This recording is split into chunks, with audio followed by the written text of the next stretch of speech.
lot of people think, oh, you're in your 30s, testosterone's probably still where it should be. Oftentimes it's not. You know, we have guys at Game Day Men's Health in their 20s that come in. What do I see when I look into a lion's eye? You tell me. Argument. I like the lichens from Underworld. They have a little Those bit more ones are control. cool. The ones that can like turn at will and they actually can regain control of themselves. Like that would be like the one case of a werewolf which I'd be all for. For sure. Because they live forever too. Because like Lucian's like what, like 1,000 years old? Yeah. Yeah. What's up, man of the hour? Yo, what's good, guys? How you guys doing? Doing good, man. It's good. It's been a while. I feel like Mike. I haven't spoken to you in like, I know New York seems like it was like 12 years ago at this point. It does. Oh man, this guy's on the stepper. Yes, sir. Committed. What's up, fellas? What's happening? Ain't nothing much, man. Got to make sure I get that AM cardio, and I kind of like to let myself sleep in a bit on Sundays since I don't have to get up early. For sure. I tried sleeping in today, and I was up at like 6:45. Yeah, sometimes that biological clock is, it just, So I normally wake up around that time to piss all the time, But, I'm actually kind of happy because this is going to make my cardio seem like nothing. Yeah. You know what I'm saying? So I was like excited when you said 10:30. I'm like, oh, yeah, I could do that. Cardio, we don't talk about this. This shit is boring as fuck. I don't give a fuck what nobody say. This shit is fucking whack. Yeah. I do not like doing cardio, but it is what it is. Yeah. I zone out when I do it. I'll watch like some anime or something like that on like my Netflix on my phone and just zone out. My goal is to get to a point where I don't have to do it as much. Yeah. Like a lot of the seasoned bodybuilders that I know. I know Marty does no cardio. What about you, Kennedy? Do you do a lot of cardio? Dude, I live on cardio. The Stairmaster, bro, that's like, it's got my name on it, bro. Like, even that's what I'm on right now. All the way from off season till now, dude. I'm still doing stairs, Yeah. I do it year round. At this point, I'm doing it year round. I've just accepted, I always talk about this with Stu. I always say I'm not one of the guys that I can just walk in the woods and get shredded. Like I need to suffer.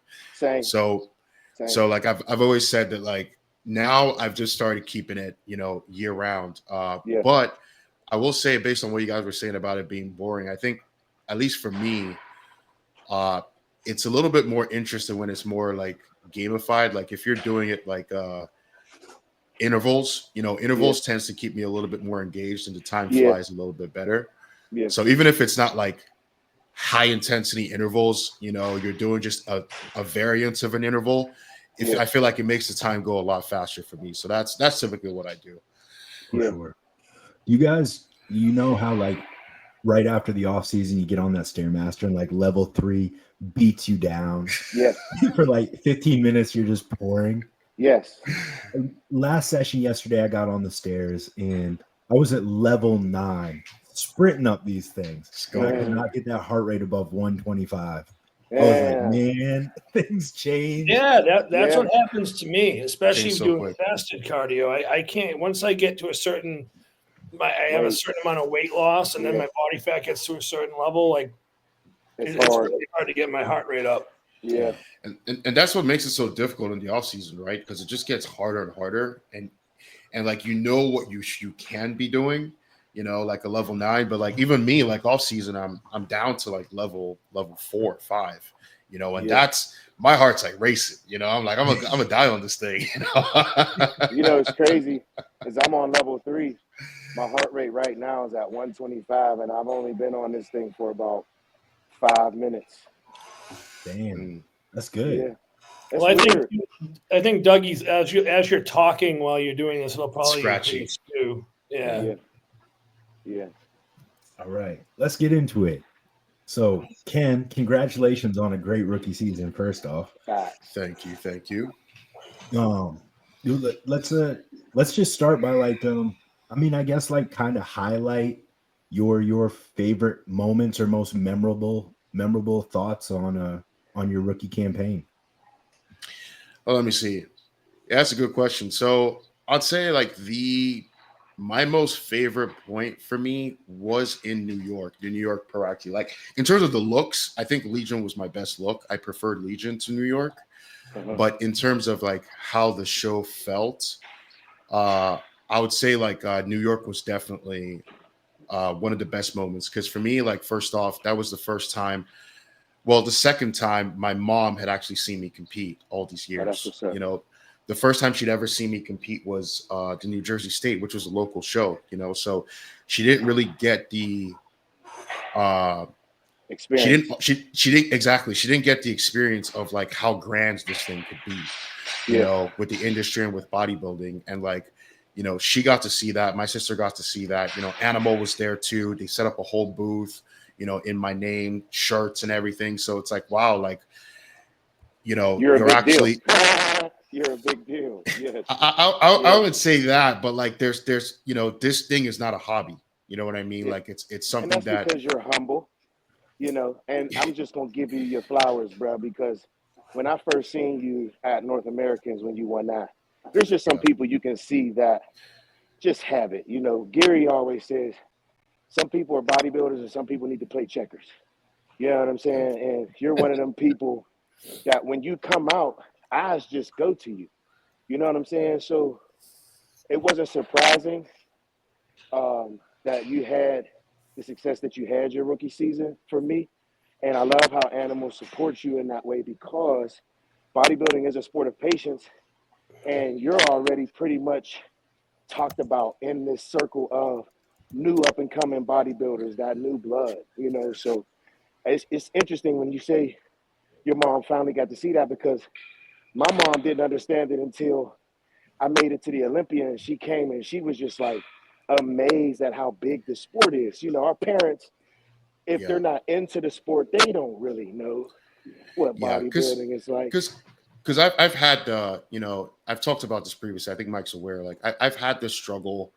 You know, I'm Nigerian, and in the Nigerian circle, if you're not an engineer, you're not a doctor, you're not a lawyer, you're a failure, right? So I've had this struggle for a long time. You know, where I just don't know if bodybuilding could have been something that I could make as a full-time thing because you know, how does my family reflect on that, right? And now, you know, for someone like my mom, to be honest with you, to see how her perception of it has changed from when I started till now, you know, because I remember when I started, she'd always be like, you know, oh, it's great, but you're not gonna drop your job, right? You're not gonna quit your job. You're just gonna, you know. To now where she's like, oh, you know, make sure you keep doing this. Like you could go really far in this, like, you know. This is something that you can make a living, a good living if you really play your cards. Exactly. She sees the potential you have. That's dope. Yeah, that's dope. Exactly. So for me, that's been the biggest it's been the biggest change because there's, you know, when you do this, for all of us, there's this thing where even when you're competing and you're placing well, you're winning shows, if the people around you that you care about don't see the value in it, you always still feel that hole, right? That hole that's it's kind of missing. And I think that changed a lot, you know. I would say towards North Americans. So New Jersey towards North Americans, but even now it's continued, like it's continued to just permeate, right? So now my extended family, Kennedy's the bodybuilder in the family, you know, and it's not like, oh, it's just a hobby. Like everyone is like, this is like a big deal. Like it's a serious thing. So I think that's probably my favorite moment of the whole thing, Mike, if I'm being honest. I think that it's interesting you spoke on your culture, being Nigerian, and a lot of people, I understand. I have friends that are Nigerian, and you're so right. The expectation in your culture to become something when you're in America that is like, you know, doctor, engineer, things of that nature, that's like what you're supposed to do. So when you go off that track, the parents aren't too happy about it, but at the same time, you know, I think I heard Burner Boy talk about it when he wanted to get into music. His parents did not like that. You know what I'm saying? And now he's one of the biggest artists in the world. You know what I mean? And sometimes you have to walk your own path you know, and it's not to say that you still can't do amazing things, you know, but bodybuilding is I always say, if you're not in the fitness world, we have our own bubble. Yeah. People on the outside will look at you and know you're a bodybuilder, but unless they're into bodybuilding, they may not know who you are. Yeah. You know, so it's kind of difficult to explain to everybody that, yes, it's a hobby, but when you're good at it, you can do a lot of great things with it, you know. Right. I think I don't know if justification is the right word, because like we're not doing this to justify ourselves to any specific person, but it's the full circle moment when the understanding of family, of friends, that realization that like what Kennedy's been doing, what Doug's been doing, Chris been doing, what Brendan's been doing, what I've been doing for the last 10, 12, whatever it is years, that hobby to them is paying off, right? Where for us it's paying off every day. Like this is just what we do. But that gratification of these outside eyes now kind of have an understanding of what my world is. Yeah. In that I'm actually doing something and not just throwing on trunks once a year to shake my ass on stage and you know what I mean? Yeah, it's funny because when I told people I was going to give bodybuilding a shot, I think the only two people who ever really believed I could do something with it was my dad and my wife. Everybody else was like, bodybuilding? Like, what? You know, it was kind of like there weren't a lot of bodybuilders when I started in Pittsburgh, you know. And it's like now it's really become a thing in Pittsburgh, whereas 10 years ago, you know, you guys remember social media is really what picked up the sport and carried it to a different place that it wasn't before. So a lot more people are exposed to it, but you're right. It's like for most people, it is just a hobby. And I still consider it a hobby because I like to do it, but it's a hobby that can give you the ability to have a career and to just have another avenue of revenue at the end of the day. You know what I'm saying? Even if you have a job, you can create something, some passive income on the side that can ultimately, you know, do a lot of great in your world.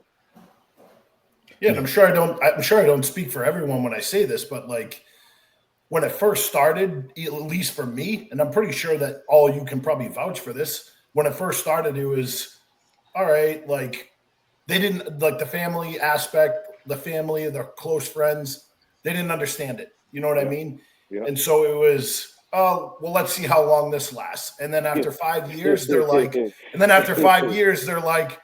it's not going anywhere. And this is who this person is. Yeah. And now they have to adapt. They have to adapt to it because the way I look at it, I've adapted to every single one of my close friends or family and how they perceive their life and want to handle their life or what they want to do for hobbies or anything like that, or take it for a career path. You just have to be supportive. You can't be you can't do that because like, I love my mother, you know what I mean? But like your mom at first is like, don't go down that path. Like do the safe bet. Like why take the safe bet? You're only on this earth for, you know, once. Like why not live it and enjoy it and do what you love to do, you know, day in and day out. Yeah, for sure. Ken, what was it like? Because obviously you've always had people who are fans of your physique, but I'm sure that bumped tenfold this year. How surreal is it to have, I'm sure plenty of people come up to shows, ask for autographs, ask for pictures. Was that kicked up a notch this year? Yeah, so someone's echoing first before we continue. Oh, is it? Let me see. There we go. I think it's Dougie. Yeah. Okay. Yeah.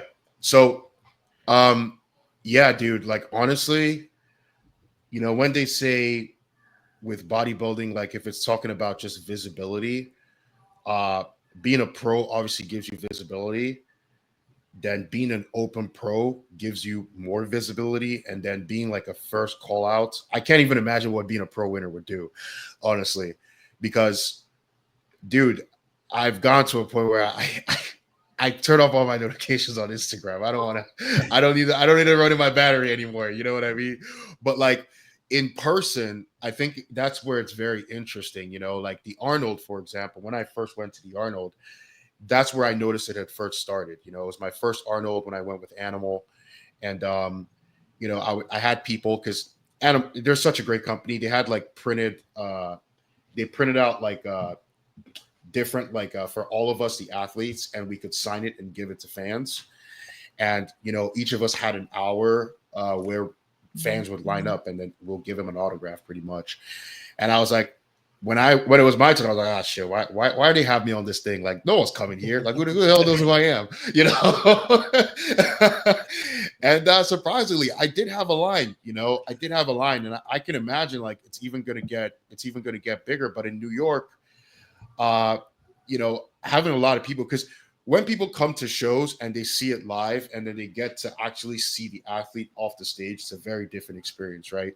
So like, I think that was very, very interesting for me. Like just a lot of people, and you know how it is, bro. Like, it's like, oh, dude, I had you in fifth. Like, I don't really care about the placing, but it's more like people were so surprised because let's be honest, like, unless you're like an underground guy in bodybuilding that like knows the intricacies of what's going on, you don't really know who I am. You know what I mean? So it was the first time for a lot of people to actually see me, especially in Legion. New York, I'm from New Jersey. We're all East Coast guys, most of us. So majority of people that are in bodybuilding kind of had an idea who I was. But at Legions, that was where it was kind of like, okay, people were like, okay, this guy, like Instagram versus real life, it's very, very different. Like, it's very, very different, you know? So that was pretty cool. I'd say that was pretty cool. I don't know how it keeps... I don't know where it goes from here. You know, in terms of that fanfare, like I've tried to be more careful now. Like I noticed, like, you know, Beyond the Stage, they started clipping some of my YouTube when I put stuff on YouTube. I'm like, damn, they're really clipping this in such a way that could get me in trouble, you know. So I've tried to be more careful these days because now I've realized that like I do have a lens on me now. Yeah. So I have to be really careful, you know, not to be censored, but at least wrap my words the right way, you know, because you know me, Mike, you know me. I can go off sometimes. It's real easy to get clipped out of context these days. Some of these channels just bring Jimmy Mentis on, man. We'll get me in trouble real quick. Yeah, some of these channels just will do anything and everything for that fucking clickbait. It's ridiculous. Oh man, that's all. That's all everything is now on social media. I feel like it's all clickbait and people pretending they're stupid, saying obnoxious stuff just to get all this engagement. And I'm over it. Well, I will clarify though. I will give Beyond State. I do like that channel. He does a lot he promotes a lot of UK bodybuilding. But listen, that's another thing too. Like that, we also have to understand as athletes. Like if people aren't making this content, no one really cares about bodybuilding. Realistically, you know, someone has to generate that conversation, and sometimes. Yeah, they're going to infuse a little bit of drama to get conversation going.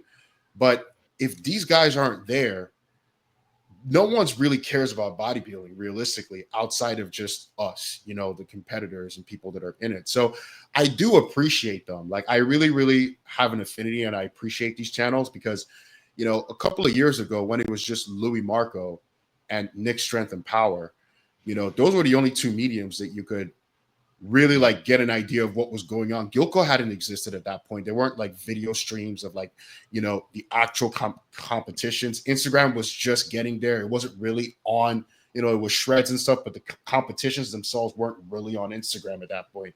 So like you were getting a lot of information from like, you know, Nick Strength and Power or like Louis Marco. And, you know, Louis had a very negative take on a lot of these competitors.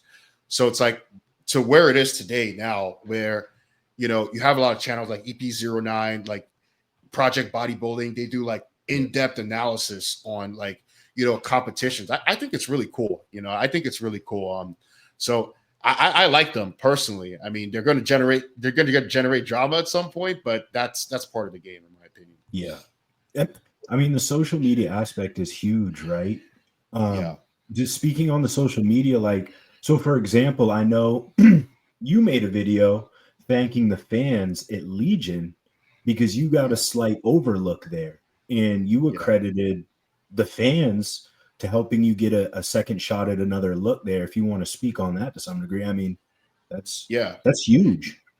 Yeah. So no matter how you slice it, I know some people, I know Bob Chick and Sean Ray, they came at me and they said, oh, welcome to the IPB, blah, blah, blah. It's like, let's be honest with ourselves, man. Like that video had like 13K views in 3 hours or whatever. Like there's no way that you can say that didn't have some kind of influence on what happened in the finals of the show. You know what I mean? So I look at it also to, the 90s, the early 2000s, where you have these shows where the judging, the placings, people are like, how could that placing have happened? Right. In today's world, it's a lot harder for those things to happen. And listen, I said it in my video and I'll say it here. I don't think judges do it maliciously. It's just subconscious, right? Like I'm not really a guy that's really known on the scene yet. You're going to look for the big names first, right? And if you're looking for the big names, you're going to focus on the big names. That's just how it is. I mean, Blessing was fourth in prejudging before things changed. Like that's just how it is, that you focus on the actual big names. But it takes someone from the outside, right, to give you that out of the box perspective to say, hey, maybe look at this a little bit more. And you may be correct in your analysis, but just look at this a little bit more and maybe have it'll give you a more inferred opinion. And that's basically what happened. No one said, oh, I should have won the show. Everyone just said, take a closer look. Like, how is this guy out of the first call outs? It doesn't make sense, and I think they realized that. I mean, the scorecards scorecards was a little questionable, but I think they were just trying to correct a mistake that they had made, on their end. So it's good to see that when it happens, because let's be honest too, it's just like you said, sometimes people get overlooked and it is what it is. You know what I'm saying? When you have a stellar lineup, right? That's like going to the Olympia. When you go to the Olympia, they're looking for the big names.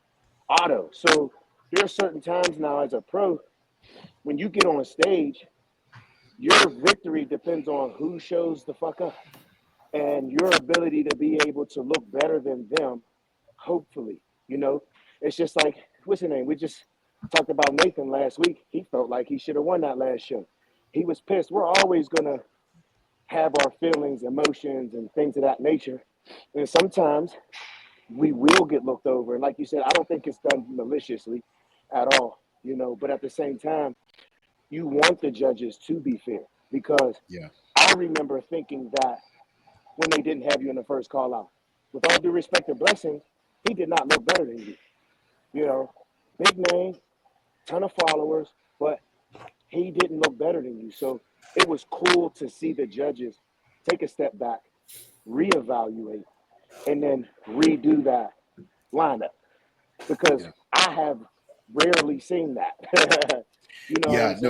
It's very rare. That's one of those like really key moments, like not putting myself as like some important aspect of, but like that rarely happens. And that, to me, a lot of people would say, oh, what happens online doesn't really affect what's happening in person in shows. It's not true. Realistically, it's not true. Like, we're all people.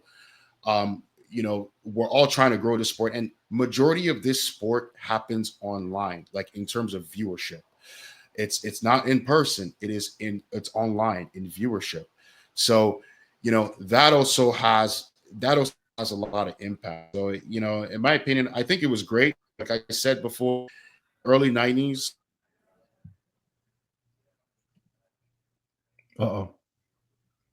He froze up. I think he froze up. Technical difficulties. You guys hear me?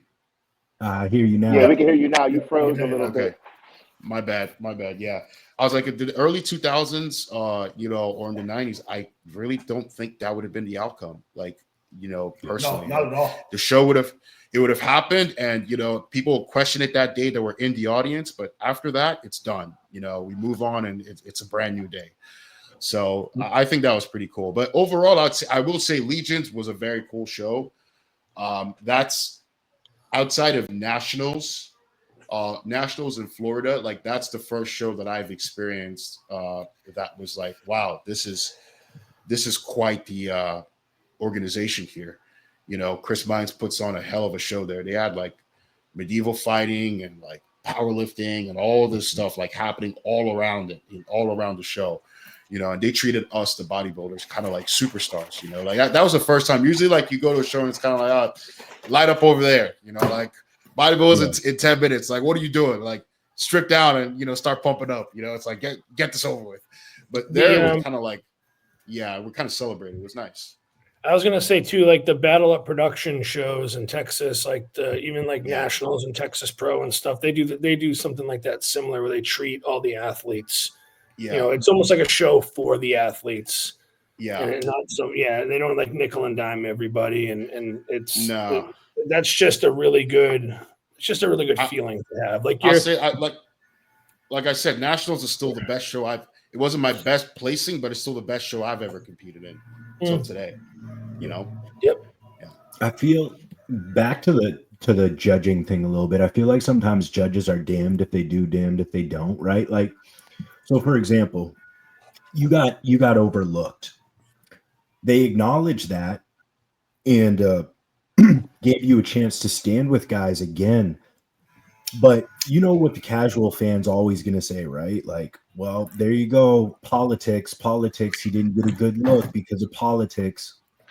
So I feel like a lot of time judges, whether they make the right call or make the wrong call, they're always in the wrong. Sure. Where I think that what happened at Legion is a good thing. It shows that maybe they did mess up. They're willing to admit that and rejudge. But it also, for the fair weather fan, I think it also kind of reinforces at times the whole politics subject. Yeah, I mean, and I think just to add to that, I think that sometimes, I remember, like I said, I think some bodybuilders have paid their dues. Bonac. Some of these guys that just they're legendary in the sport. And to your point, they're going to get that first look. So in a sense, politics can play a role in it, but I don't like to look at it from the negative standpoint. Because let's be honest, when I seen Bonac in person at the Pittsburgh, I'm backstage in awe of how bubbly his muscles are. You know what I'm saying? Like, then him having the ability, how many shows did he do this year? Wasn't it like 5 or 6 or something? I think he did 6. All of it. That's ridiculous. Yeah, you know what I'm saying? Like, to be able to do that, bro, at his age, because if I'm not mistaken, I think he's 43. So he's a couple years older than me. Yeah. And to stay in shape, that's unreal to me. You know what I'm saying? So I do get your point. You know, the judges are damned if they do, damned if they don't. You know, there's times where I feel like politics plays a role in it. More importantly, when they start asking for social media followings and shit like that when you sign up, like that has nothing to do with bodybuilding, in my opinion. You know, I don't think judges or people should take into account people's social media accounts, you know, because someone may have X amount of followers doesn't mean they should beat someone who doesn't, because not everybody uses social media the same way. But at the same time, sometimes it works in the opposite, because I remember at the Arnold, that one guy that was a super heavy had over 1 million followers. He lost to that A-Train guy, you know, and he don't really use social media like that. So you're right. It's damned if you do, damned if you don't. I will say, but Mike does have a point, though. Yeah, Dougie, I gotta say, your audio is harsh, bro. It's really harsh. Like I have this earbud is like stabbing my ears, dude. but I think because I got this hoodie on. Mike does have a point, you know. I think it's very reflective when, especially in like classic or physique, where there's like 20 guys on stage, right? Like when there's 20 people, the chance of all being overlooked is like drastically higher, right? Like Legion, we're like what, 12 of us, maybe 12 of us, maybe, right? And that happened. Like, think about when there's 20 guys in the show, right? Then it's like, do you even get looked at realistically? Do you even actually get a look? And that's where I think it becomes very problematic. You know, and that's why, like, especially those divisions like physique or classic physique, once you start getting to the Olympia level, it's just very hard to break into that top 10. Like, it's even if you got 60 guys. Yeah, you got 60 guys to look at. Like, you can't. I just had this conversation the other day, and I'm like, you can't even tell me that they're looking at all 60 guys at a fair look. There's no friggin' way in hell. Yeah. It's so difficult in those divisions to like break into the top 10. And not just by your physique, but just by visibility. You know, which sucks, unfortunately, for a lot of them, you know, because in those top 10, you know, top 10 is the difference between making a living from this sometimes and just, you know, kind of just getting by, you know. So I say it all the time. I feel like bodybuilding is the only division that separates itself in a way you have enough things to judge off of to be visible, right? Like you drop down to any other division, the criteria becomes so small that it's so much easier to get lost even if you have a great physique, right? Because everybody kind of looks the same to some degree at the elite level.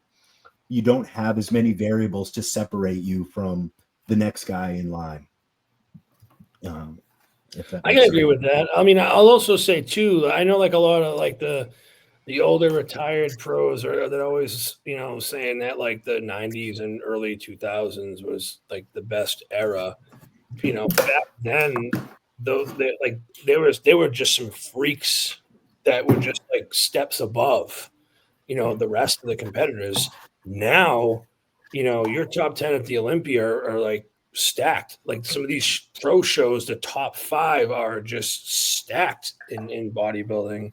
So I can agree with you there. Like once, especially like with open bodybuilding, those guys are huge. Like Kenny's just a massive human being. You know what I mean? And like you were saying, like all of a sudden you bring down to like 212 or classic or men's physique where you have other criteria, and especially when you have like height and weight requirements, there's going to be almost like a certain mold that all those guys fall in where they do all kind of look similar. It's the same thing. Like, I don't even know how the hell the judges judge wellness or bikini. Yeah, exactly. You know, like how the, like, I mean, fuck. I have no clue. At least with like men's physique or like 212 or classic or bodybuilding, I can usually pick out winners in a lineup or pretty much nail it. But if I look at like some of the women's divisions, I have no clue. Zero. Yeah, 100%. Speaking on like social media, Ken, you do a really good job of social media. I think you have a very solid balance of putting out quality content, but not, you know, flooding your followers with too much content. How hard was it as you got deeper in prep to stay on top of the content production? Yeah, that's a good question. So let me start with how I even started, right? So I've been very, I've talked about this, Fuad's talked about this, towards getting to North Americans, you know, I was the seed in to win North Americans. Everyone kind of knew I was kind of the main guy to win it, right? So I had already started trying to get contracts at that point. And I had started talks with Hostile, you know, with Fuad and Ben, and they asked me a couple of questions, you know. So the first thing was, you know, okay, you look like a solid bodybuilder, you know, you got great potential. Do you have a YouTube? I said no. At that time, my Instagram, I had like 2,000 followers, you know. I was like, okay, do you have a TikTok? No. Do you post any kind of like on your Instagram, you know, like what kind of content do you post? Anything like educational, like what do you do? I was like, I just post a couple of physique shots up here and there, you know, and some workout stuff. At the time, I didn't even used to speak on my Instagram. And they were like, okay, you know, they were like, yeah, I mean, it's great, but you know, right now, I think they had just signed Sam. It was kind of like the budget's a little bit tight, so you know, we'll come back to this at some point. And that was when the light bulb went off in my head, and it was like, wow, you can be a great bodybuilder. I'm there's no one here that is saying in the North Americans, everyone is saying, this is the guy to win. This is the guy. He looks the part. And even with that, still just competitive prowess alone, I can't even get like a rookie contract. I can't get like a basic contract from anyone. There's no supplement company like asking to, sign me. And these questions you're asking is kind of like a resume when you go for a job, right? And they say, what's your job experience? And you're like, I was a Starbucks barrister, but I do this job a little bit on the side, online, like I've got some experience online. That's what it felt like. And I was like, I started to understand there's a business side to bodybuilding and there's a competitive side to bodybuilding. And the business side of bodybuilding is basically how you can market yourself and how you can market the company. As a sponsored athlete, they're leveraging your lifestyle and your physique, right? So I told myself that I never want to be in this position again. Like, thank God I have a job and I'm not reliant on bodybuilding. Like I can imagine if I had put all my eggs into this and I'm like, oh, I'm finally going to turn pro and things are going to start working out for me.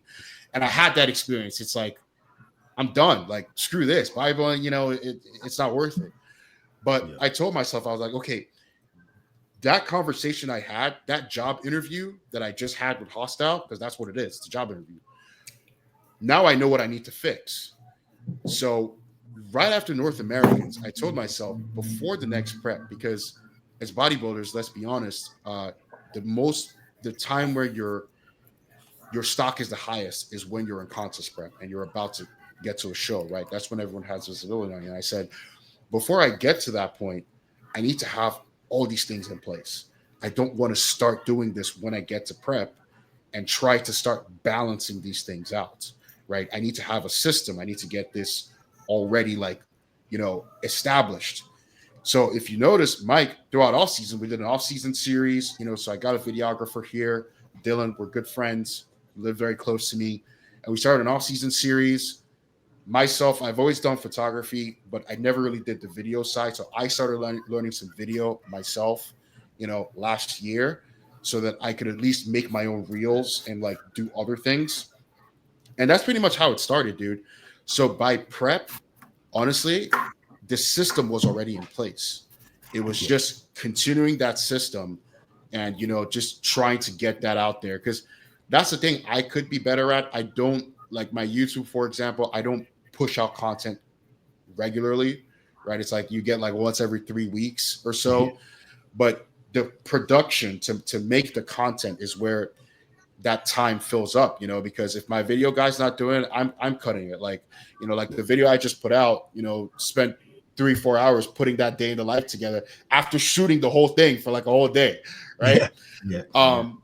So sometimes it takes a little bit of effort, but what I would tell people is get the system out before you even get to prep. If you started during prep, you're done. You're not gonna make it. Like, you got to get it out when you have the time, when you're eating, when you're happy, because when the prep comes, it's just like any other job, right? I treat all these things like any other job, like, because what they're not going to tell you too, Mike, and I'm sure some of you guys, a lot of you guys have sponsors here. As you start to go up, and you get more sponsors, you got to make content for each sponsor. Right.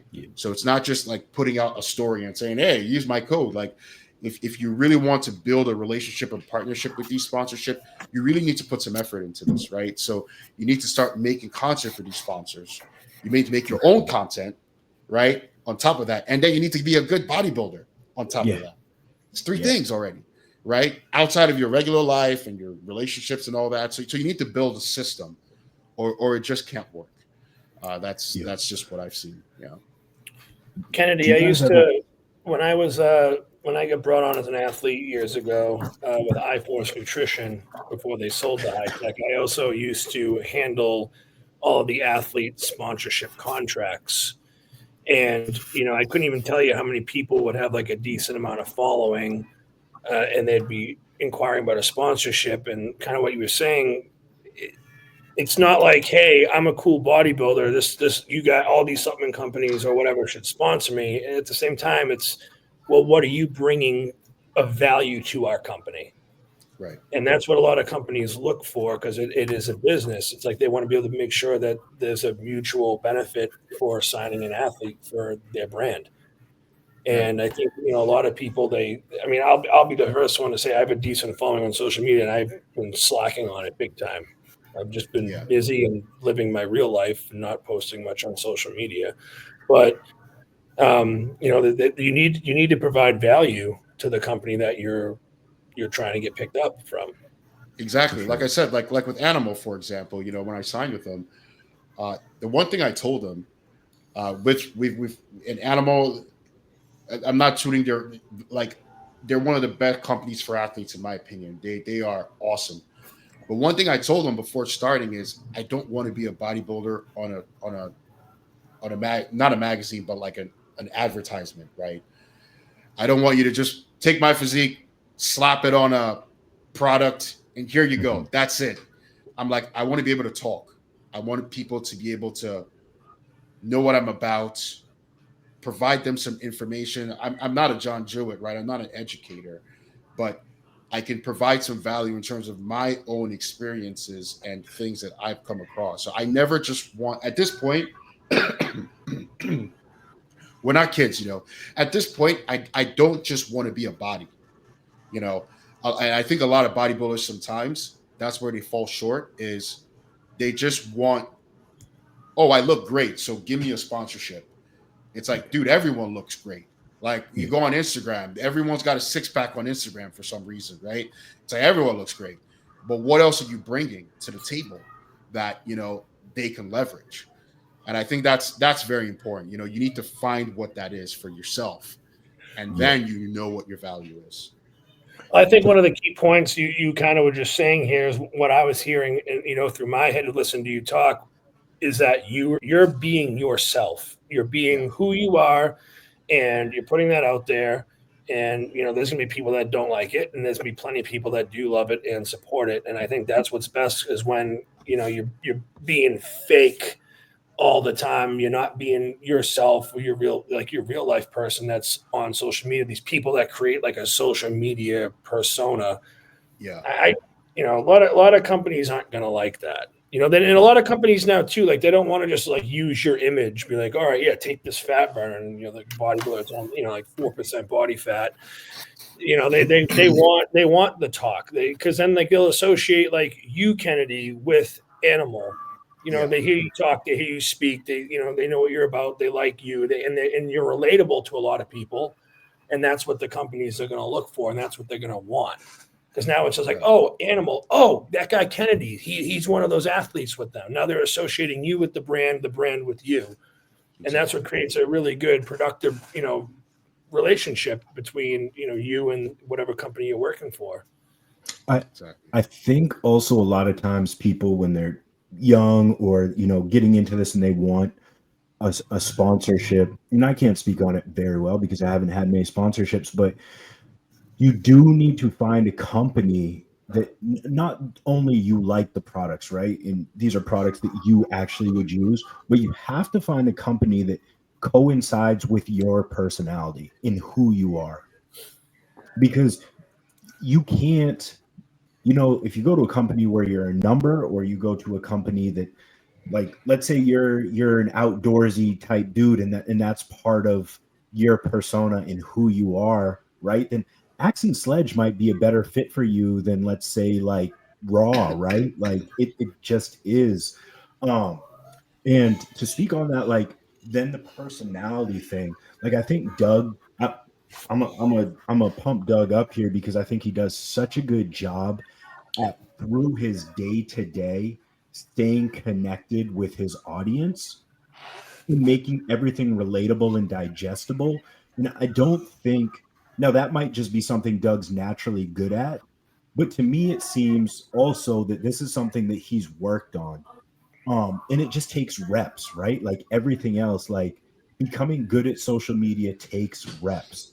And I find myself slacking at that. Like, I don't speak to people enough. I'll post, I'll post my rookie season thing, or I'll post a podcast, but I need to do a better job, I think, in my day to day on relating to people.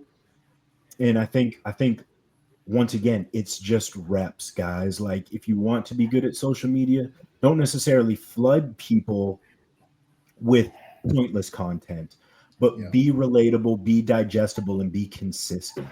You're very right. Yeah. And to be honest with you, when I started with Action Slayers, that was one of the things that I loved about Seth.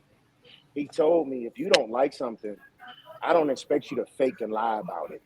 I want you to be real and honest.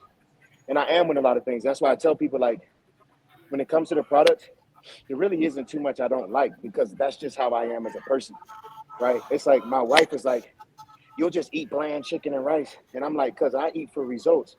I really don't care about how something tastes. Now, when something does taste good, it makes it that much better for me. So in terms of the products, you know, it's just like the last protein we just dropped, that brown cinnamon sugar. Oh my God, it is so good. You know, but there have been products that I'm not too really up on. And he likes for us to be honest about it, because it's like you said, it shows that, first and foremost, I'm being genuine. I'm not just trying to shove a product down your throat, right? Because ultimately we know too, everything is personal preference based. You don't have to like Action Sledge. You don't have to like Animal. Whatever it is that you do like, make sure that it's good, high quality products. And I always preach food over supplements, because so many people want to buy the supplement and not the food to match. So you can go spend $300 on Animal products, Action Sledge products, but if you're not going to the grocery store, buying your meat, your vegetables, your fruit, your complex carbs, you ain't getting nothing out of the shit you buying. You know, and I love to make sure that I remind people that is that food over supplements. That's not to say the supplements don't work, but they work in conjunction with your food. So a lot of people who feel like, oh, I got that new protein powder, but that's literally the only protein they get all day, 50 grams from their protein powder. And it's like, bro, you need way more than 50 grams of protein. You know what I'm saying? Well, then the very name of supplements is defining what its function is. It's to supplement your diet. That is the entire point of supplements, to supplement what you're not getting from your real food diet. You know what I mean?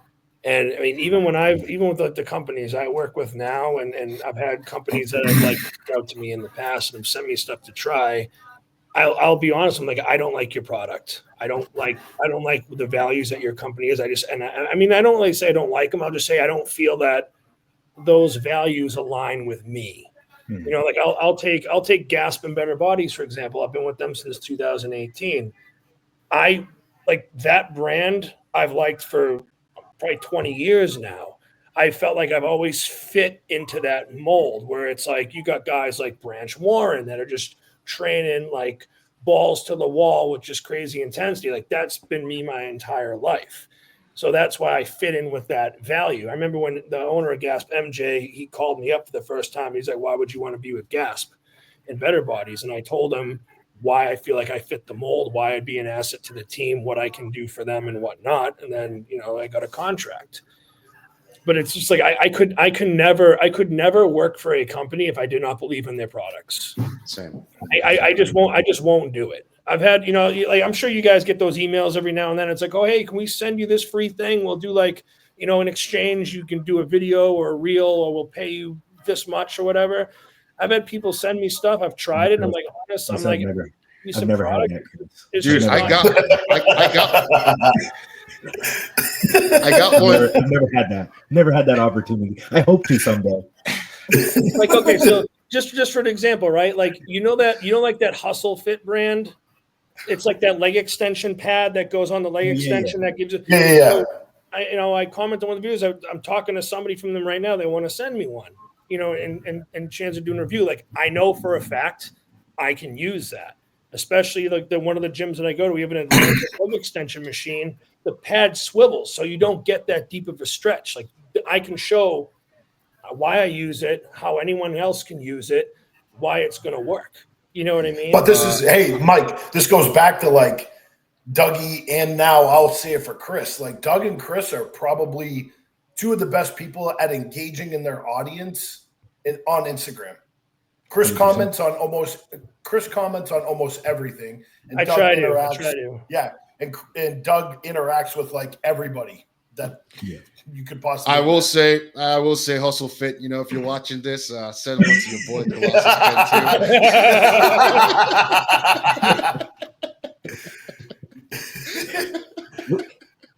Tag him in the clip, Mike. Tag him in the clip. Whenever I get it, Kenny, I'll make a video.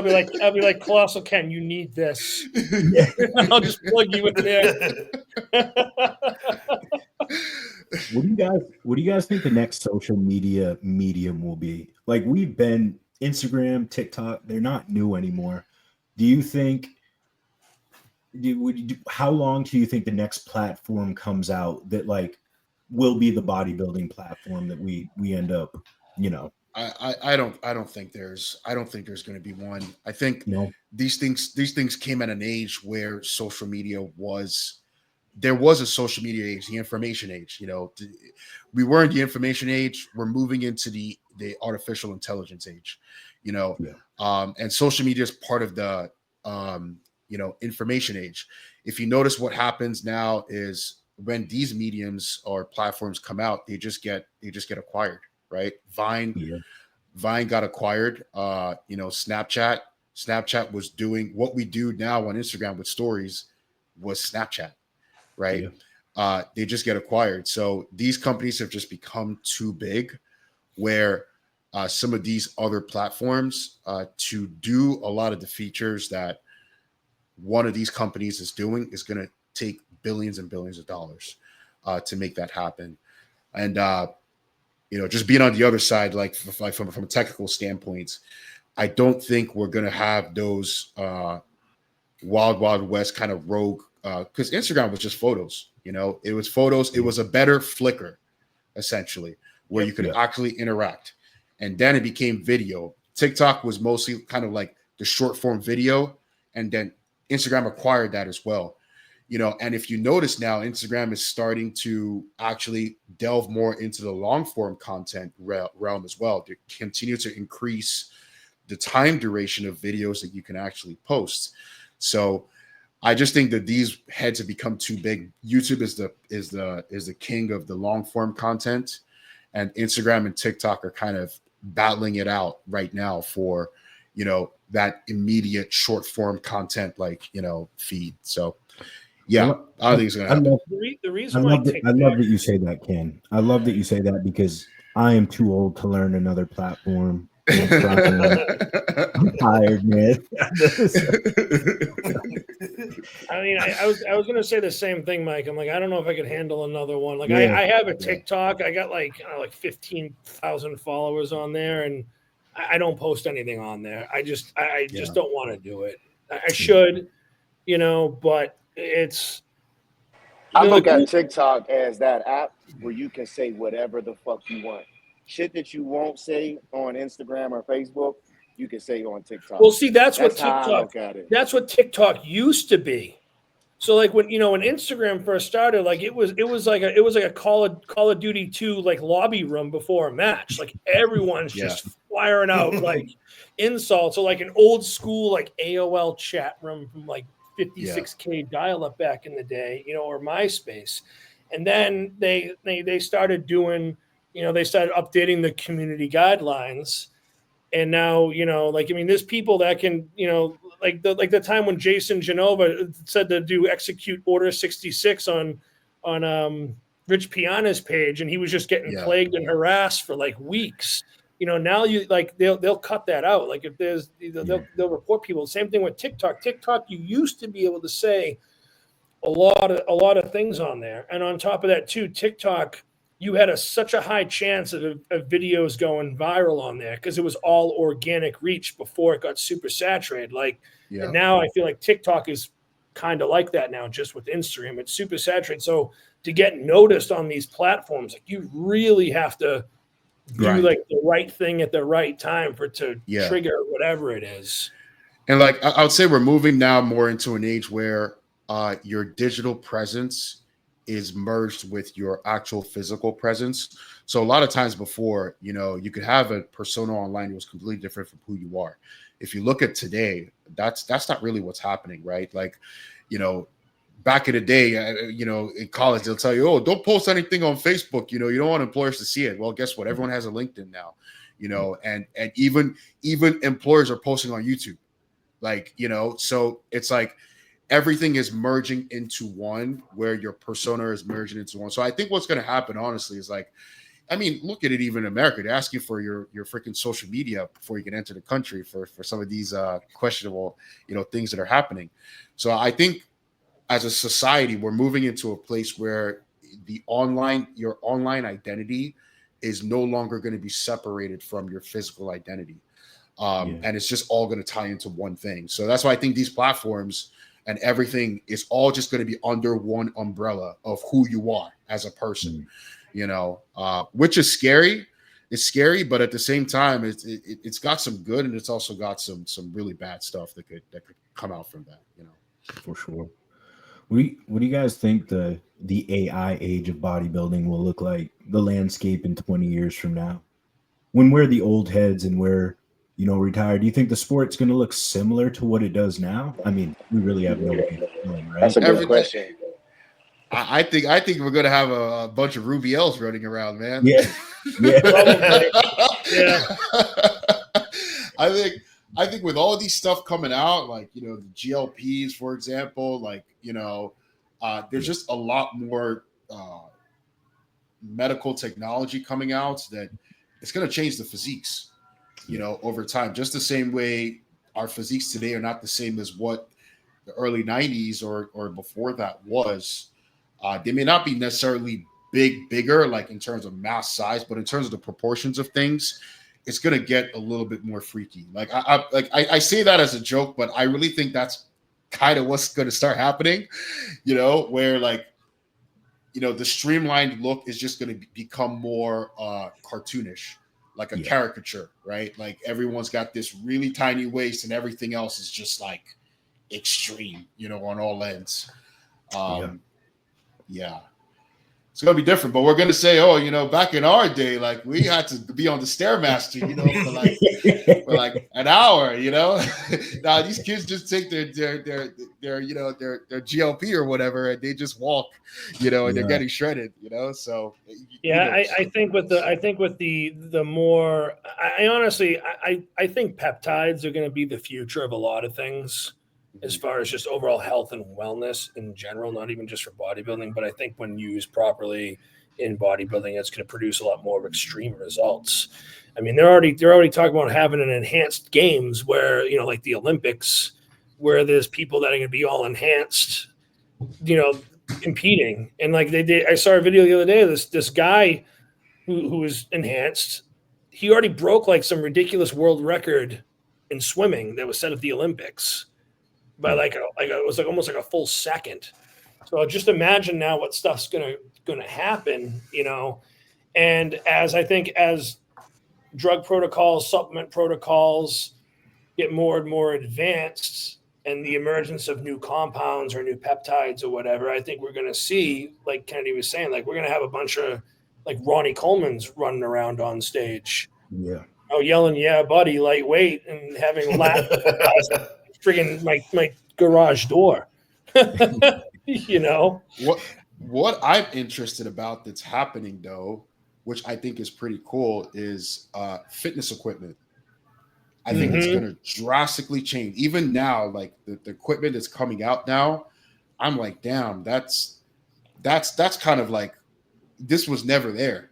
You know, like when I went to when I was at Legions, I went to like Tonio's gym. I don't even know the name of the brand that was there, but it was like a chest supported. It was like a reverse Mega Mass. You know, the Mega Mass one that's out now. It was like a reverse of that, but it was chest supported. And I was like, wow, I feel this like everywhere in my back, you know? And it's like, I just think like there's just going to be so many new designs of equipment coming out now that, again, it's going to change the physiques. I said that again. Mike was on that podcast with me on Sub Talk Radio. Shout out Sean, my dude. And I said, you know, everyone talks about, oh, we got to squat more, squat builds big legs. But realistically, people squat less today and the legs are bigger on stage. Why is that? Right? Facts. There's just there's just more availability for different body types, you know, for your body mechanics to actually be able to recruit those fibers, right, and actually grow big legs. So I think that it's just going to change the physiques as these things just continue to improve. I can agree with that. I mean, I grew my legs just squatting heavy for years upon years, and I haven't squatted since 2023, and my legs are still growing. You know, even though I'm 40 years old, they're still growing. And a lot of it's just because of, you know, finding the right machine that feels good, that you connect well on, like proper foot placement, tempo, you know, and just training hard. Now you're getting more out of these fancy machines as opposed to like just an old school barbell squat, you know. And Chris, how often is it these days that you hear someone had like a pec tear or like, you know, their quad rupture or something like in body, but like actual bodybuilding competitors, like injuries these days, like it happens, like tweaks here and there, like what happened with Good Vito, but like full complete tears and like those crazy things used to happen in the 90s. They're far and rare these days. Like for a lot of people, you know, that's also because training styles really has changed quite a bit. Like, you know, there were probably people that were doing 4 or 5 working sets per exercise, doing that high volume thing, which may have worked for these people before. You know, I'm sure people will still work. It'll still work for them now, but now they're just doing things a little bit safer. But on top of that too, now we've got like those like compression ice leg things that you put your legs in after training. You know, there's so much more science involved with like Graston, active release, recovery. The recovery aspect. There's so much more now for the recovery aspect. And I also think too, what's changed is, and speaking for myself, I've been lifting weights for 14, competing for 10, and I'm still learning how to make a connection with certain body parts in my body. I know how to move the weight, but am I literally connecting from the time I touch that weight to the time I make my contraction with control and then slowly releasing? I mean, for me, my back literally just started coming up a few years ago because prior to me training with my coach, I was just literally moving the weight. I had no real concept or understanding of true connection. And it makes sense because I didn't like training upper body until I got with my coach. I never really felt the chest pump. I never really felt the shoulder pump unless I was doing things like high volume as a crutch, right? Whereas learning how to utilize as heavy weight as I can lift for 10 to 12 reps and connecting, making rep 12 look like rep 1, even though at rep 7, it's burning like fuck. And I'm doing my best to hold my composure those last couple of reps instead of just trying to speed through when that fight or flight comes in. And it's always interesting when I'm trying to teach my clients this. It's like your body goes into override once it starts to burn. And that's a good thing. That means you're connecting. And a lot of people, even when I'm training some of my clients, I'll feel them connecting, but they can't feel it. They're like, I don't feel like I'm squeezing. And I'm like, my fingers are there. I feel the tension. Now you want to get better at feeling that tension because it's not something you're going to get overnight. You know, and I remember when Kareth was talking about it, like, can I deadlift 700 pounds, 600 pounds? Yeah.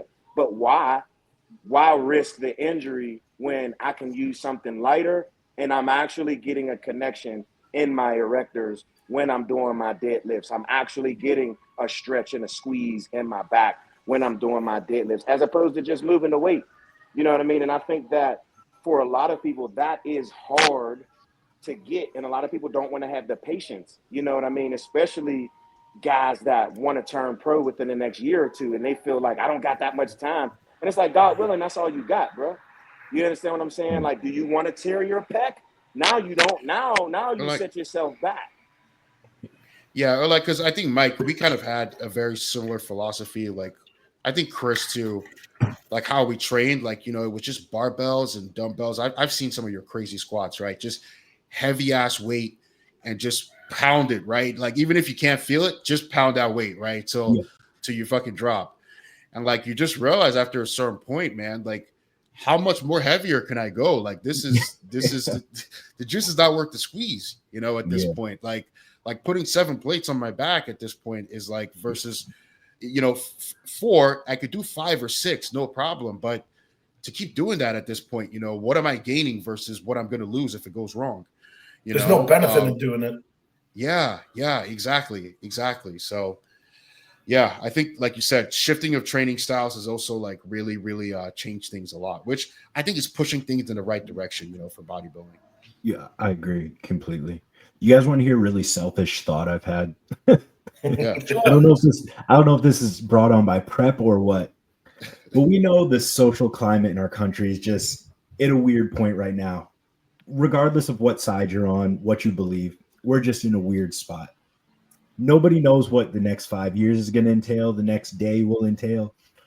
I've had this thought of like, what if the country just really goes south in the next year and bodybuilding becomes non-important and obsolete? That's fucking terrifying to me because please, selfishly, please let me have a couple years to enjoy this level of bodybuilding. I don't want to have gotten here and then don't nobody care about bodybuilding anymore. We're just worried about surviving. Like the bombs drop. Fallout. We just did Fallout, just Fallout. Mike, you want to know what's funny? I want to say maybe 2 or 3 months ago, I was watching those doom scrolling on Instagram and seeing all the bullshit happening. And I just sat there and I had this look on my face, and Ashton looks at me and goes, "What's wrong?" And I just looked at it and I go, "You know how fucking pissed I'm going to be is if I've been busting my ass and I finally turn pro and then all this shit pops off and it's like, hey, don't worry about bodybuilding anymore. We just need to make sure we even have food and make sure I don't get mugged going outside." Yeah. Like I had the same thought. We're as a nation right now, we are divided every which way. Sure. Like everything you can think of, we are divided in. And it is a pretty scary thought to think about that. I just want people to just be on their best behavior. Like for sure, you're grounded if you can't act right. Yeah, and for everybody listening, it's just a joke. I'm not that selfish of a person that that the only reason I don't want World War III is so I can continue to bodybuild. That's not what I'm saying. No, absolutely not. No. Honestly, I'm sure you're the same way, Mike. I just want people to be able to enjoy and live their life on their terms as long as they're not hurting people. And I'm not saying he uses words I don't like. Words are violence. That's hurting my feelings. I'm not talking about that type of thing. I'm talking everyone harden the fuck up. Stay in your own lane, do what you need to do to enjoy your life. And if someone says a bad word, it's just keep it moving. Yep. Because at the end of the day, it's not going to hurt you that much. For sure. Ken, since this rookie season's over, I guess we start out with your favorite or most memorable part of it. Is there anything that in hindsight now that not necessarily you regret, but you're like, okay, next time, obviously every prep's different, but next time I'll mentally be ready for this, or, maybe we could have done this differently and been slightly more successful. Do you have any points of emphasis on those? Yeah, I do. I think I mentioned this a little bit. My stories of one day. I think you commented on it. Like my 9 weeks out look, dude. That 9 weeks out look, dude. I looked like a Belgian blue cow, bro. It was nuts, and I think at some point, right, you get to a point in prep where I really need to start really pushing down, and I think we really started pushing down, and I know it's crazy to say for me, but I lost a little bit of that roundness and that fullness that I had, at that point. So I feel like if we could have brought that down a little bit more steadily, maybe the strategy would be maybe I don't have to be in 285 287 next time, so we have the time to actually bring that down. I think that would be very, very competitive on a very, very high level, because at that 9 week out point, I'm not gonna lie, even I was like, man, if we continue like this, I don't know, man. New York, man, we may throw a wrench in this thing. So that would probably be the one thing for me. But again, we had to do what we had to do. You know, I was coming off being an amateur. I needed that size. We needed to really dig hard in the off season, you know, push me really up. So we did what we had to do. Like, in fact, if you put up my Instagram, because we forget sometimes how big I actually was in the off season of 287, it's right up there, Mike, because I put it up there. So I remember. So I have it on my own self as well as a reminder. This is what you looked like at your biggest, you know, right before prep, before bringing it down. But now moving forward, I don't think we have to get that big again. So I can retain that look without a lot of stress in pulling me down, you know, towards the prep. So that's one thing. And the second thing is, like, I had a lot of digestive issues towards like 7 weeks out, which kind of set me back. So that's one. So the one on the right. Yeah, on the right there. That was 285. Yeah. That was 285. I was like full blown, you know. So I was really big. So we really had to push that down, you know, to really get me into like the, you know, contest prep. So yeah. So those are the two things I would say. You know, I got really big. Like, you forget. Like, look at my face, man.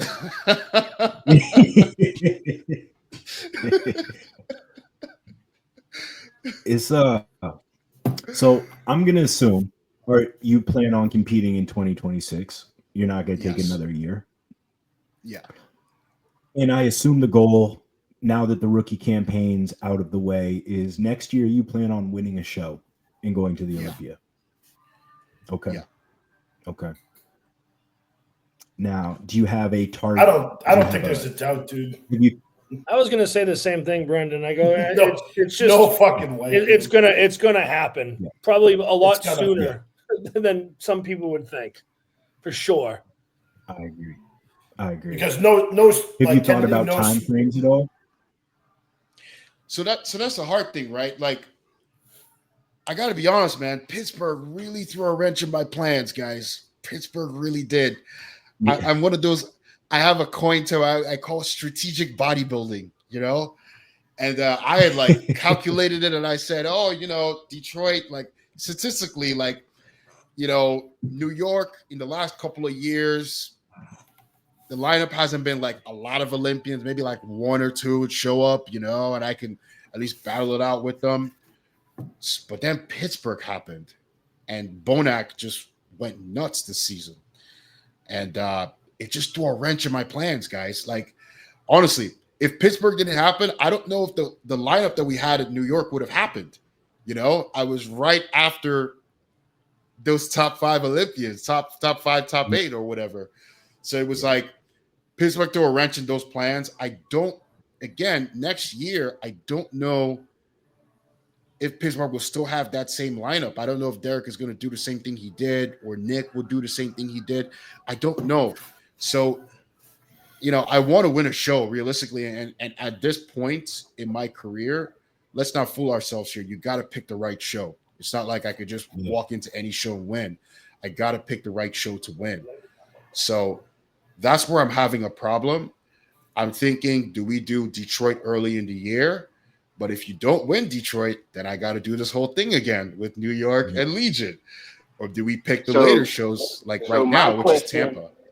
So my question is, and this is one of the things that I love about bodybuilding, are you open to traveling outside of the country and doing shows? Because you don't have to just do shows in the United States. Do you ever think about that?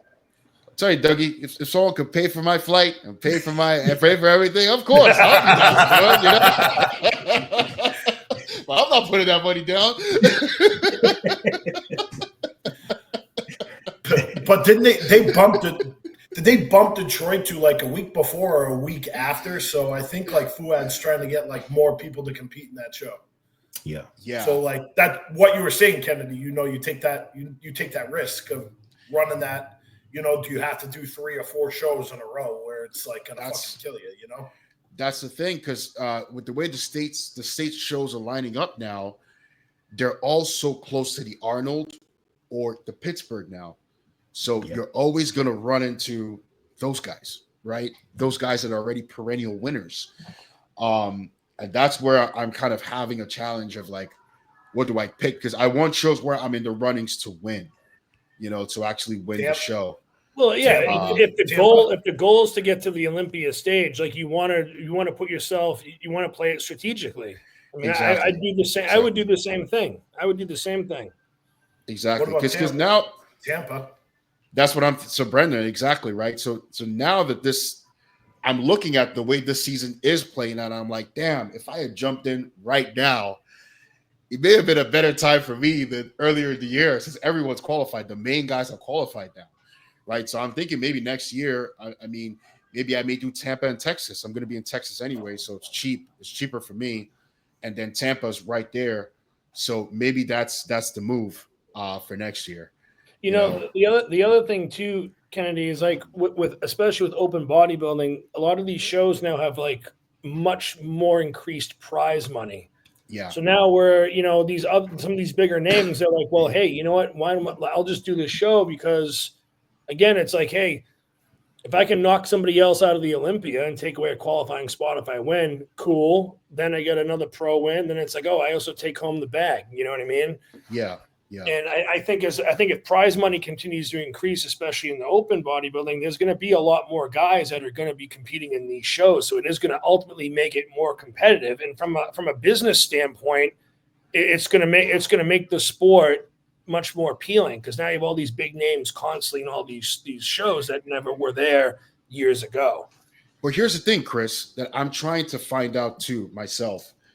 Now, this thing where everyone is competing a lot more, is this going to be just a phase, or this is going to be a regular thing? Because I'm looking at it from the standpoint of, let's be honest, everyone's doing it because Samson started it and he won the Olympia, right? But now, let's say Derek doesn't, Martin, for example, he tried to do it, and strategically, he hasn't placed where he wanted to over the last couple of shows, right? So maybe in his mind, he's thinking, maybe this is not the right bet for me. Derek, I don't know how it's going to play out. Say like Hadi at the Olympia beats him, or maybe he wins the Olympia. I don't know. But let's say Hadi beats Derek. Let's just start with that. Is Derek thinking, well, Hadi sat out all year, so he's fresh. So maybe I'm not going to do this again, of doing this gamut of 3 shows, right? Or Samson loses the Olympia, and it's kind of the same thing. So I don't know. That's where I don't know if this is going to be just a fad thing where people are trying to attempt to do it, because I'm still of the theory that you get worse the more you compete. I don't care what anyone says. You get better as you keep going. The more shows you do, the worse you're going to get. Like, that's just what it is, I think that, just from like a probability standpoint, there's going to be bodybuilders that can successfully compete and get better after show after show. Then there's going to be other bodybuilders that, they're going to do show after show, and they're not going to improve. They may backtrack a little bit. Sorry, go ahead. What I mean is not necessarily like a couple of shows in the same string, but you competed earlier in the year, you peaked in the earlier in the year, and now you got to go to the Olympia and peak again. When it's that variance of like 2 really distant time slots, right? That's where it gets questionable, because a guy like, Sass or something, like, he's done back-to-back shows, or Bonac, they're able to maintain that. But when you take a break, come back and start a prep again and go into the Olympia, like, how does that look change? That's where I don't know what the answer to that is. I'm sure there'll be guys that'll win a show early on, and then kind of, get a nice little rebound, make some improvements, let their body rest a little bit, and then hit it hard again for the Olympia.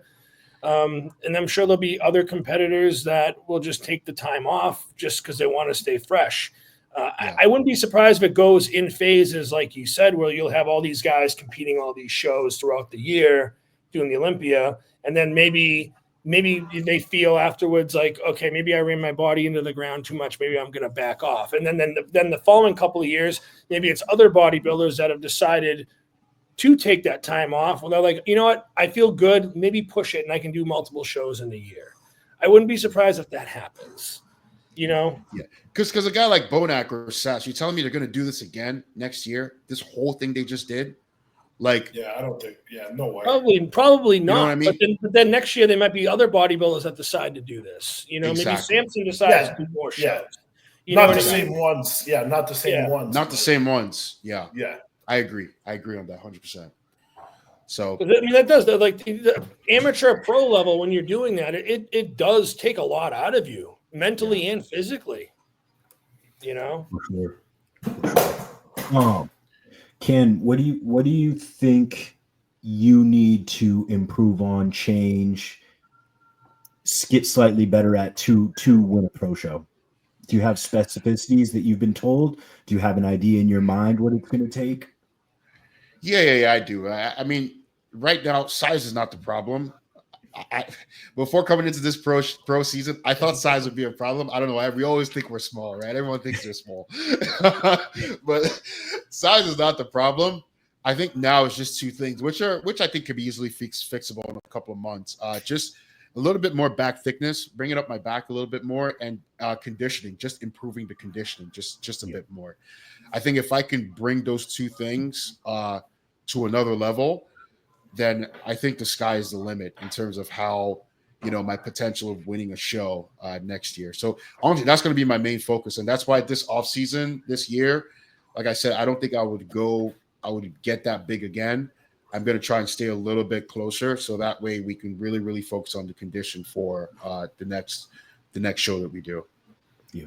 I think because what you've done from North Americans to, your this year, compared to I can't wait to see what you're going to do in the next year. It's going to be Thank you, nuts. man. Thank you. I think me and Brendan had pretty much the same critique. I think we both said it in New York. Kennedy brings a little more thickness through the back, and he can win any show, or at least he's in the running to win any show that he does next year. Yeah, I think that's where, because from the front and the side, like my front shots, my side shots are very powerful. It's the back where people start to pull away, So I think I have the privilege of at least being balanced. So, a lot of times when it's top to bottom imbalance, it's a lot harder because that affects your side shots, it affects your front and your back shots. It affects every single plane that you look at a person, right? But I'm balanced top and bottom.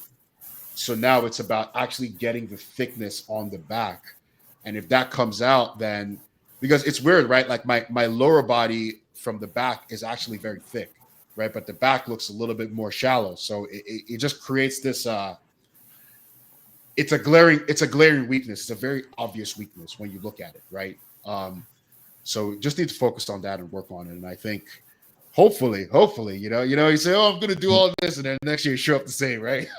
Yeah. So hopefully we address it. We address it next year. I don't think you'll show up looking the same.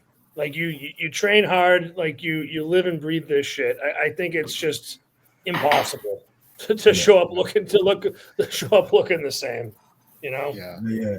I will say I have the same fear every time. You have this great off season and you start pulling down, and at first you're like, oh shit, yeah, the muscle.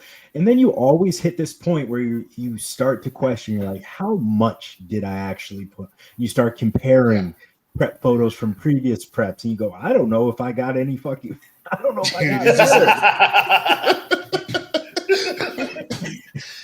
Bro, that was my fear, man. My biggest fear was I'm going to do this pro season and I'm going to place third call-outs.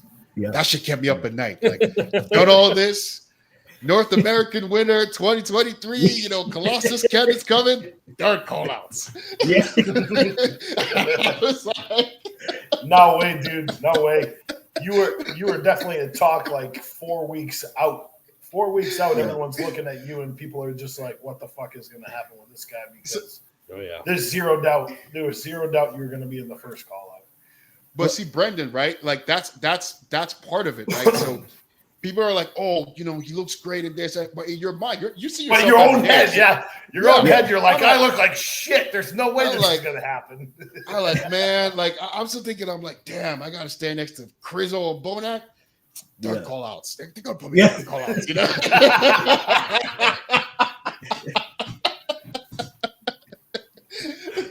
I always fear in prep that I'm just gonna not be in shape. That's always been my fear, because that for like my early years, like that was always my issue, was getting into that shape, and it was just because I was running my body into the ground for years after years, pushing way too hard when I didn't have to, you know. So I would literally have dreams that I get dead last. Oh yeah. Like I just show up looking just shitty on stage, and I just get dead last. Like, then you wake up, you're like, oh shit! Like fourth call out, like on the very end. like I would have dreams where I'm like, I got like a dead last again last night.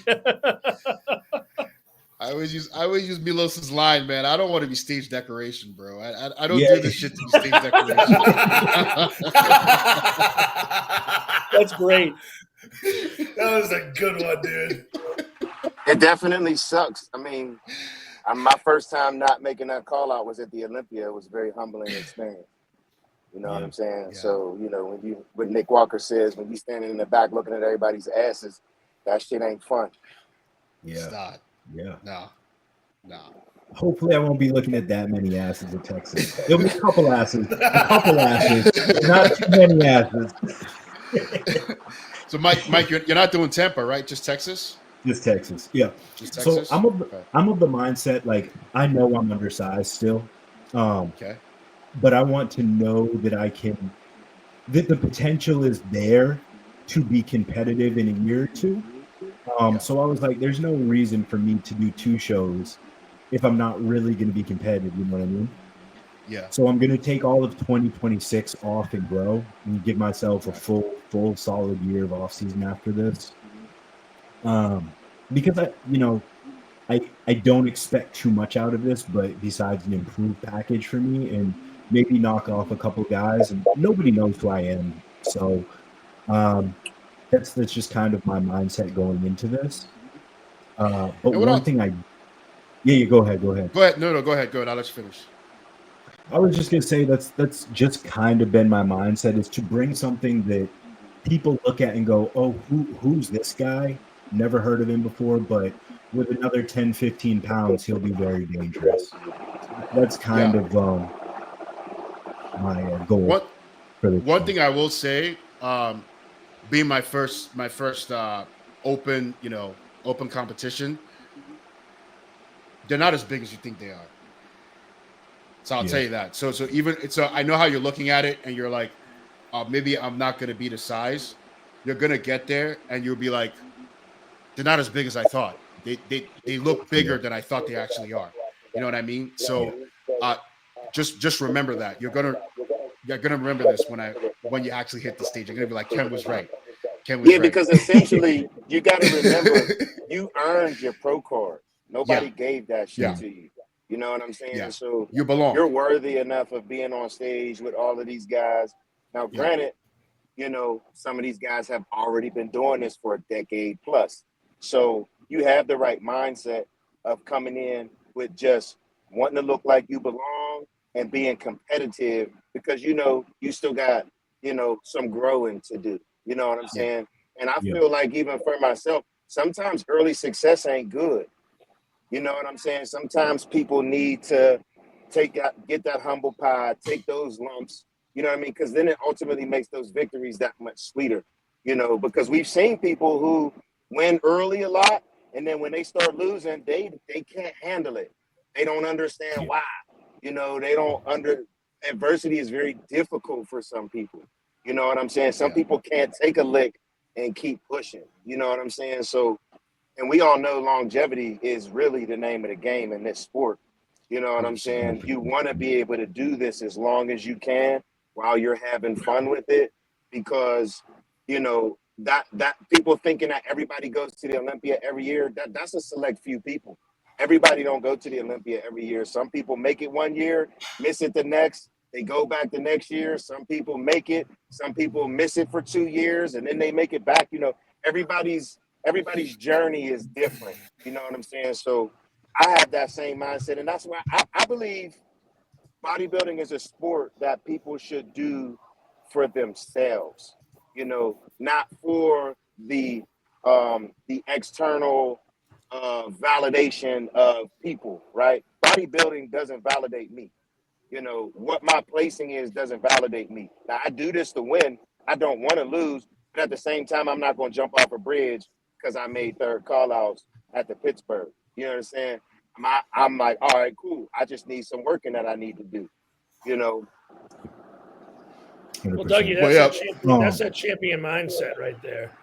You know, you can win with some class. You can also lose with class. You can tell a lot about a person by how they handle their losses. I want to finish with one thing here. Doug, I'm just going to mute it for a second. Yes, please.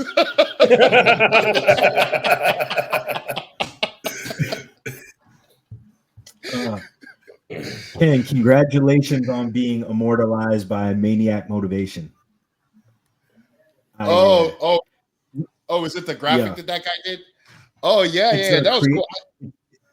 It's the video, the Creating a Monster, the motivational video. So ever since I started bodybuilding, I'm still that corny dude that I listen to the Nick Andro, the Machiavellis when I train. Oh, those are awesome. I listen to those 100%. I'm guilty. Absolutely. That's what I watch 100% most of the time. That's every leg day. Every leg day. I still work out to that till today. Hell yeah. Yeah. If you're doing your top sets on a hack squat or a pendulum, those are fucking money. Those are money. So how cool is it that somebody took your clips and made a motivational video with your voice, with your all of that? Like, and I mean that thing's at like 25,000 views already. Yeah, so that's the thing, right? Like before that happens, you're like, man, it would be so cool if someone made a bodybuilding motivation about me, right? And then it happens, and then you kind of watch it, and you're kind of like, huh. Pretty interesting.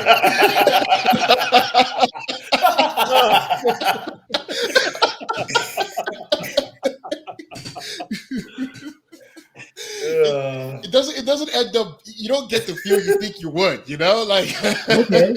It's like it's I hate to get raunchy here, but it's like you know, it does, you don't get the feel that you think you're actually gonna get, like you know, like I don't know, it's hard to explain. But Kennedy, maybe it's because you're hearing it yourself and you're hearing your voice rather than like hearing somebody else's. So it might be just on your end where you're probably thinking that you're like, man, I'd probably think I should sound way more motivational than what I sound like. You know what I mean?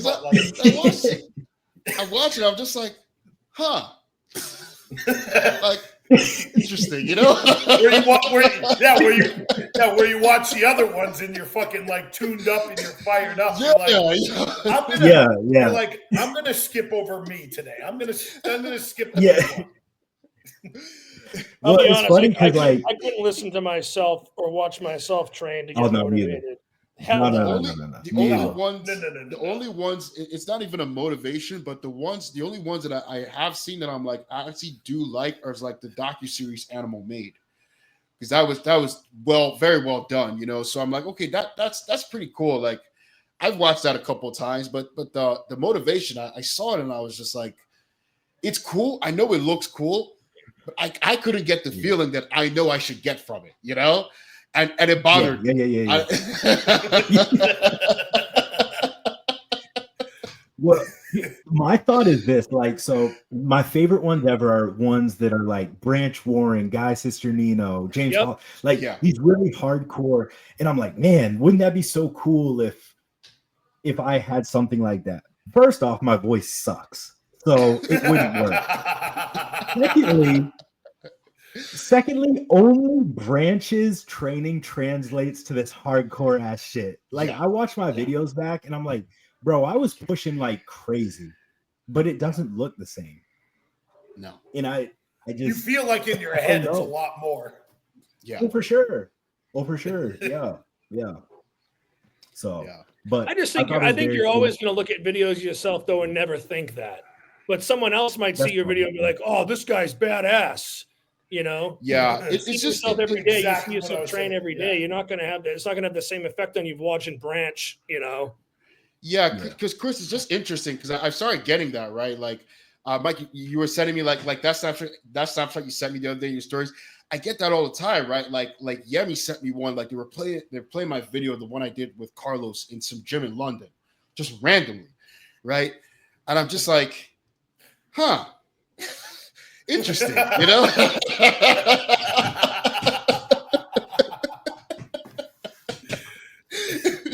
You just don't get the same feel you think you're gonna get, you know? I don't know. It's a weird thing. It's a weird thing. I'm training legs later. I'm training legs later, so I gotta watch this video now.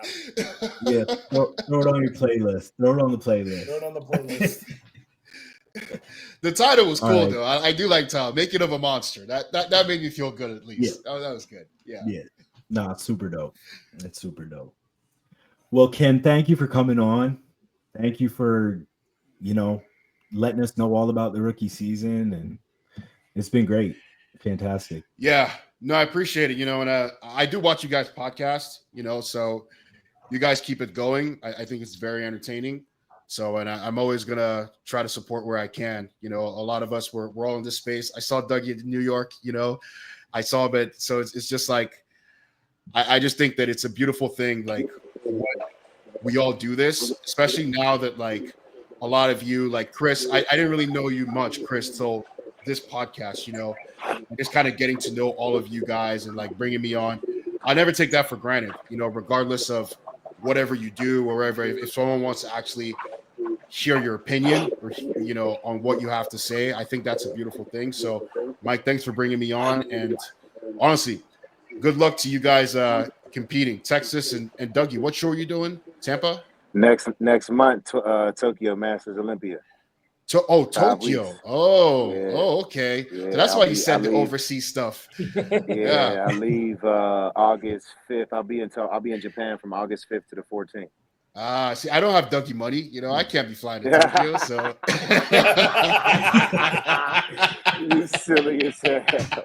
That shit ain't cheap. I'm taking my wife and my daughter, so it's definitely gonna be an experience, man. I'm just excited to travel, man. But no, I appreciate it, and it's always good to catch up with you, man. I've been a huge fan since I first saw you at North American. So to watch everything you've been doing in such a short time is pretty phenomenal. Thank you, man. Thank you. Mm-hmm. Thank you, guys. Yeah. All right, everyone fellas. have a great You enjoy Sunday. your Sundays. Yep, you guys too. Everybody be safe. All right. Later. See y'all, boys. Later. Bye. Take care.